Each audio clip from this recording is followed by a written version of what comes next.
Initiate तो Zelensky ने की फ़ोन कॉल करके। तो ज़ेलेंस्की को मुझे लगता है वॉशिंगटन में किसी ने समझा दिया that if you want Ukraine's reconstruction on the G20 agenda, you have to go and pound लागू इन दिल्ली। तो तो वो फ़ोन कॉल उसी का था। कि गिलगित बल्तिस्तान को देख लें, आज़ाद कश्मीर को देख लें, सिंध को देख लें कि वो कोई पीस एफर्ट्स की कोशिश कर सकते हैं। ईरान जैसा लोग जिसकी हालत खराब है, चारों टायरों की इकोनॉमी में पंचर है, वो भी कह रहा था ताइवान को राइट ऑफ इंडिपेंडेंस। ये देखिए, मईशत को तो जैसे सब लोगों ने घर की लौंडी बना दिया है। तो अगर आपको G20 का सपोर्ट चाहिए तो you will have to reach out to India. और अब देखिए ना, कौन नहीं ताइवान की बात कर रहा है। जी का डिप्लोमेटिक डिजास्टर ये है, जिस ताइवान की बात कोई नहीं करता था, अब रोज जी को उकसाते हैं लोग। दुनिया भर में क्यों बदनाम करते फिर रहे हो पाकिस्तान की मईशत?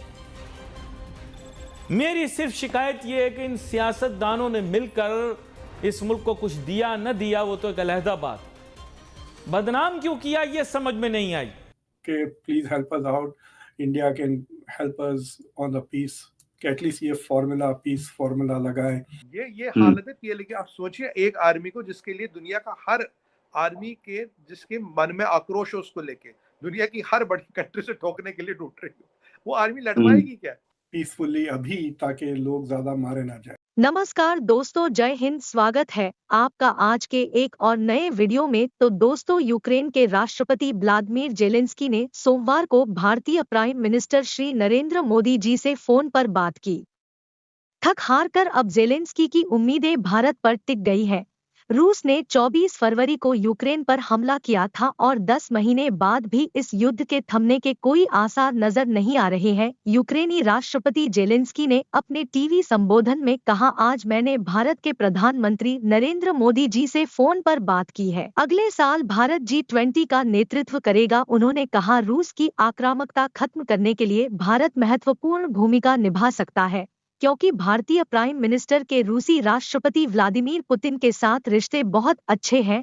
अकेला भारत ही इस युद्ध को खत्म करने के लिए अपनी भूमिका निभा सकता है। उन्होंने फोन कॉल के बाद ट्वीट किया और लिखा कि ट्विटर पर ही उन्होंने अपने शांति फॉर्मूले का ऐलान किया और अब वह भारत की ओर उम्मीद भरी नजरों से देख रहे हैं। भारत के जो वजीर आजम हैं नरेंद्र मोदी साहब, उन्होंने एक टेलीफोन कन्वर्सेशन की है यूक्रेन के प्रेसिडेंट ज़ेलेंस्की साहब से, और ये जो कुछ बातें हुई हैं वहाँ पे कि एक तो प्राइम मिनिस्टर जो भारत के हैं वो कह रहे हैं जी हम अपनी पीस एफर्ट्स की तरफ इशारा कर रहे हैं कि हम वो कोशिश कर रहे हैं, दूसरा वो ह्यूमैनिटेरियन असिस्टेंस की भी बात कर रहे हैं।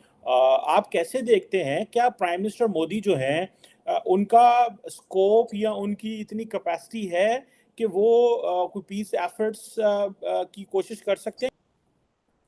देखिए, इनिशिएट तो ज़ेलेंस्की ने की फ़ोन कॉल करके कि आप प्लीज़ मेरे 10 पॉइंट उनका जो एजेंडा था, जो वो नवंबर को 15 को बाली में उन्होंने बाय ज़ूम प्रेज़ेंट किया था। पीस के लिए he has a formula for piece कह रहे हैं वो। Basically it's a formula for total Russian surrender. लेकिन उसको वो फार्मूला फॉर पीस कह रहे हैं, और उसका प्रेफेस में भी ये कहा, तो जंग तो हम कैसे भी जीतेंगे ही, लेकिन why not reach the same outcome peacefully अभी, ताकि लोग ज़्यादा मारे ना जाए। That is his formula.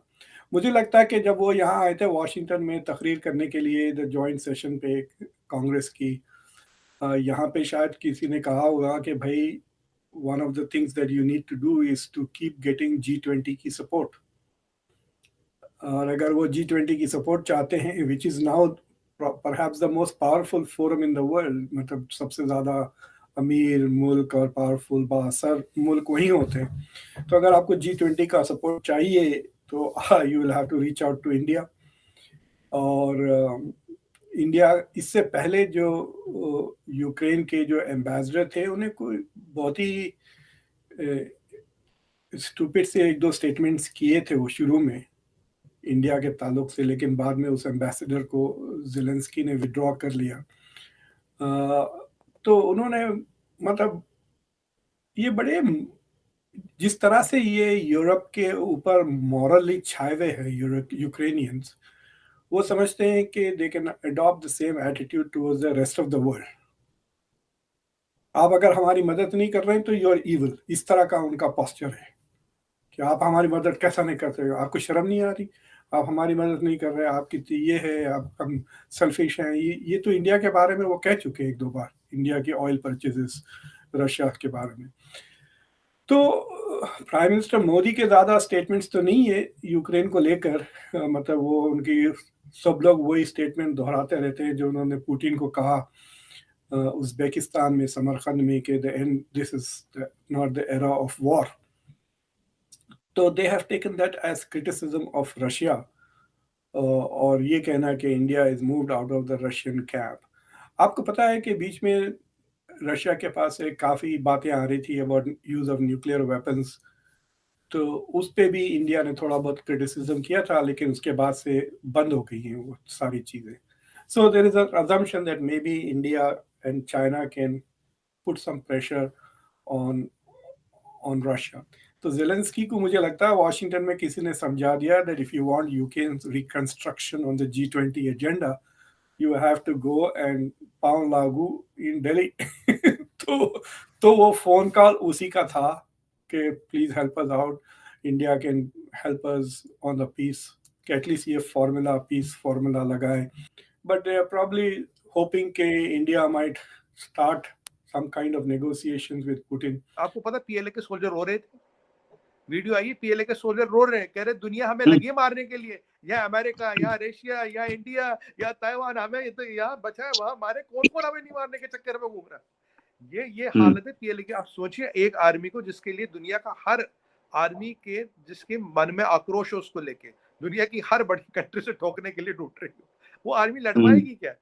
और अब देखिए ना, कौन नहीं ताइवान की बात कर रहा है। जी का डिप्लोमेटिक डिजास्टर ये है, जिस ताइवान की बात कोई नहीं करता था, अब रोज जी को उकसाते हैं लोग।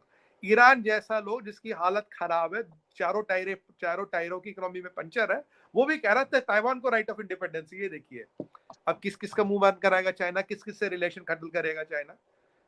चाइना की कहानी रोहित भाई खत्म है। और मैं आपको एक चीज बड़े विश्वास से कह रहा हूँ, अब इतना टाइम नहीं कि एक एक किस्सा समझाने का, पर कभी मौका लगेगा तो समझाऊंगा एक एक प्रोग्राम में। अगर आप देखेंगे कहीं ना कहीं सूत्रधार कहाँ है, सूत्रधार नई दिल्ली में बैठे हैं, एपिसेंटर नई दिल्ली है। आपको बताऊं राम मंदिर को बनाने का क्यों रोका गया, आपको बताऊं क्यों है? राम मंदिर को बनाना इसलिए रोका जा रहा था, बहुत अड़चने क्यों जा रही, एक मंदिर की बात नहीं है, ये दिखाया गया मंदिर मस्जिद की, मंदिर की बात नहीं है। दुनिया में 3 जियोपॉलिटिकल सेंटर बनाने से रोकना था। एक जियोपॉलिटिकल पार्टनर है, सेंटर है मक्का, एक है वेटिकन, तीसरा बनेगा अयोध्या।